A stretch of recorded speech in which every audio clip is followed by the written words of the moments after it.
صحابہ کرام رضی اللہ تعالی عنہ مدینہ منورہ میں ایک مرتبہ سخت قحط پڑ گیا۔ لوگ فاقوں کی وجہ سے مرنے لگے تھے۔ 2 وقت کی روٹی کے لیے لوگ اپنی قیمتی اشیاء اونے پونے داموں بیچ رہے تھے۔ جن لوگوں کے پاس دولت تھی وہ یہ اشیاء دھڑا دھڑ خرید رہے تھے۔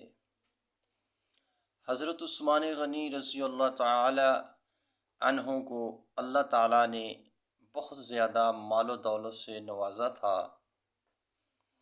اسی دور میں آپ کے گھر والوں نے آپ کو بتایا کہ فلاں شخص اپنا باغ انتہائی سستے داموں بیچ رہا ہے،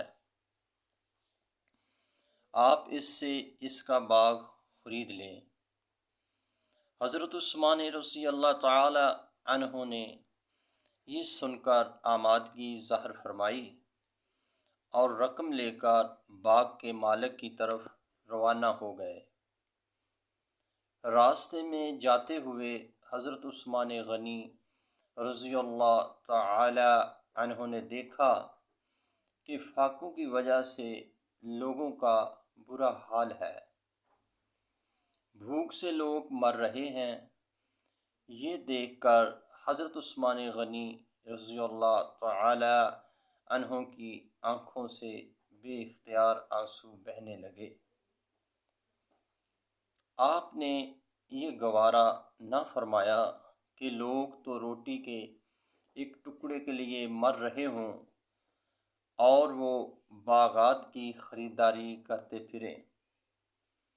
آپ نے باغ کے لیے جو رقم رکھی تھی وہ ساری کی ساری مستحق لوگوں میں اللہ کے نام پر تقسیم کر دی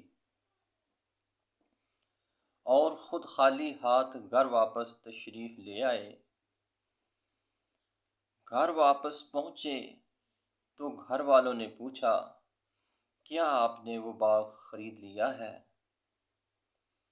حضرت عثمان غنی رضی اللہ تعالی عنہ نے جواب میں فرمایا، ہاں، میں تمہارے لیے جنت میں بہت ہی خوبصورت باغ خرید کر آ رہا ہوں۔